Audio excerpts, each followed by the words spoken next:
anti demokrasi dari pemerintahan saat ini.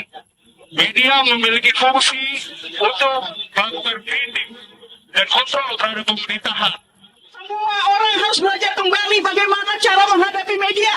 Semua orang harus belajar kembali bagaimana cara supaya tahu bahwa media itu adalah anjing penjaga.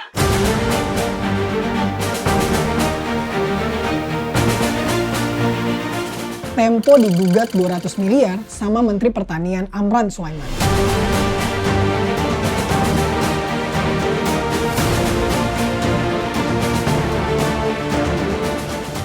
$200 miliar itu angka yang gede banget. Buat media, itu bisa jadi puluhan investigasi korupsi, ratusan liputan lingkungan, atau gaji buat ribuan jurnalis di lapangan. Tapi, ini bukan percobaan pembungkaman pertama loh buat Tempo. Bahkan, percobaan pembungkaman ke media itu sendiri udah mulai sejak era Orde Lama. Bener gak sih? Nah, ternyata gini ceritanya.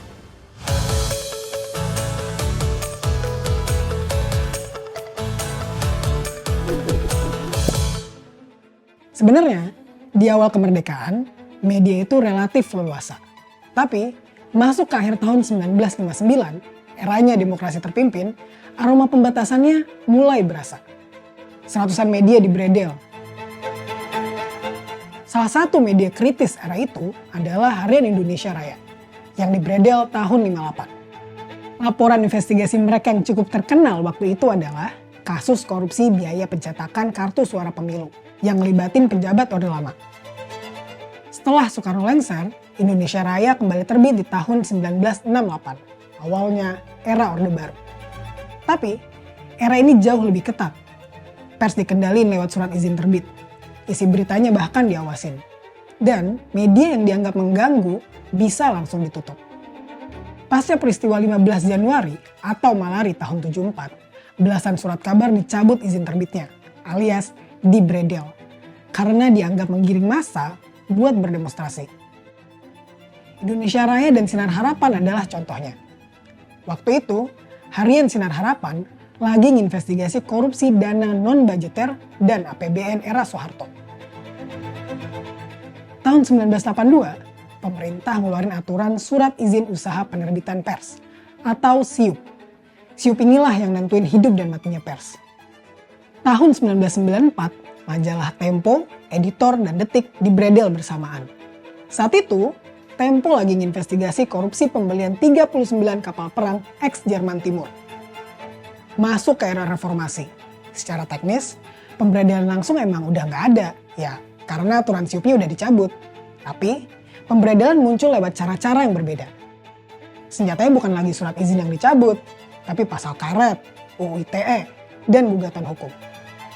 Tahun 2019, Jawa Pos dilaporin pakai UU ITE setelah mereka ngangkat laporan investigasi dugaan mafia bola.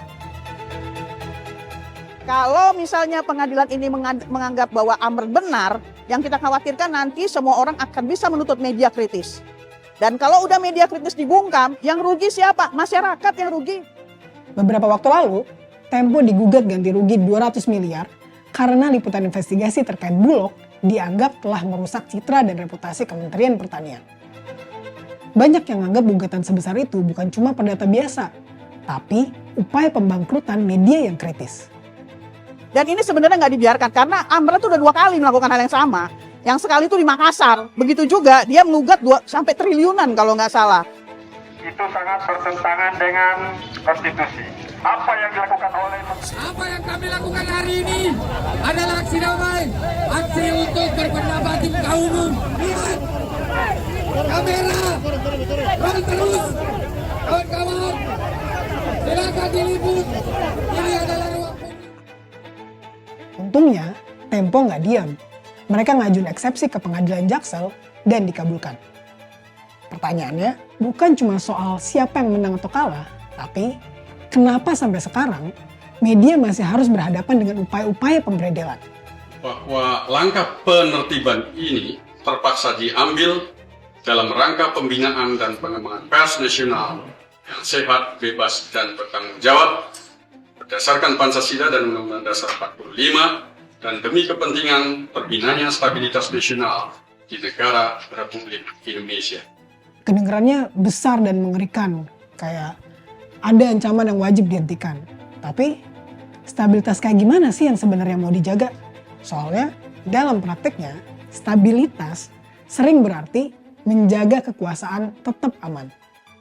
Kalau lihat track recordnya, yang paling sering jadi target beredel itu ya media yang kerja membela kepentingan publik, yang nulis investigasi, yang bongkar korupsi, yang ngorbitin skandal, dan nyuarain hal-hal yang berbau penyalahgunaan kekuasaan.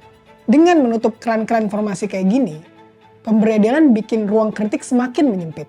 Kalau media terus dibredel, atau mungkin lebih tepatnya dibungkam, publik bisa kehilangan akses informasi yang independen dan terpercaya. Kayak slogan ya. Independen, terpercaya. Investigasi menyusut, kasus-kasus besar makin sulit diungkap, dan akhirnya penyalahgunaan kekuasaan jadi mudah lepas dari pengawasan. Dari izin yang dicabut sampai gugatan yang bikin bangkrut. Bentuk pemberedelan boleh berubah-ubah, tapi arahnya masih sama. Suara kritis yang dianggap gangguan mesti diredam. Ketika kita dengar kasus pemberedelan, ini bukan cuma perkara media, tapi ini juga perkara hak kita semua. Hak buat tetap tahu dan bersuara.